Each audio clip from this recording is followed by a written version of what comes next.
Mimi nimetuma watu kwenda huko Sugoi kuinterfere na mambo ya huko. Nimetuma watu kwenda kuingilia mambo ya wengine. Mbona sisi tuingiliwe tukiwa hapa nyumbani? Eti unajaribu kunitisha hapa, kututisha hapa, to intimidate me. Hatutaki maneno ya kwenda kukomboa na kurokota watu kucha kuingilia mikutano ya watu. Kwa sababu una uhuru wa kufanya siasa yako vile wewe mwenyewe unataka. Na kiongozi yeyote ambaye anataka kufanya siasa ya uchafu kama hiyo, sisi hatuwezi kukubali. Na kunyamaza, tumenyamaza ni kwa sababu sisi tunaheshimu sheria na tunaheshimu katiba. Lakini haimaanishi tutaendelea namna hiyo. Waelewe kabisa, haimaanishi tutaendelea namna hiyo. Kama huo ndio mchezo wanataka kucheza, tuko tayari hata huo kucheza. Na tutaucheza sawa sawa. Wajiheshimu, wafanye siasa yao kwa heshima na wakae na heshima kwa wengine. We chose democracy. We chose multi-party democracy.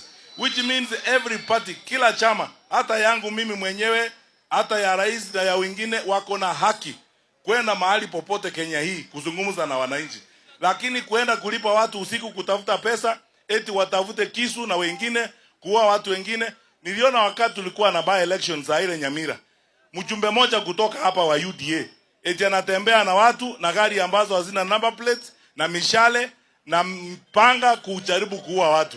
Ninawaambia hivi, anisikize kwa makini. Hiyo maneno tumemaliza sasa na ikome. Tumalizie hapo. Kwa sababu kuanzia sasa kuendelea mbele kama hayo ndio maneno wanataka, tutawafundisha vile inafanywa. Sawa? We will not accept, I will not be intimidated at home. I will not be.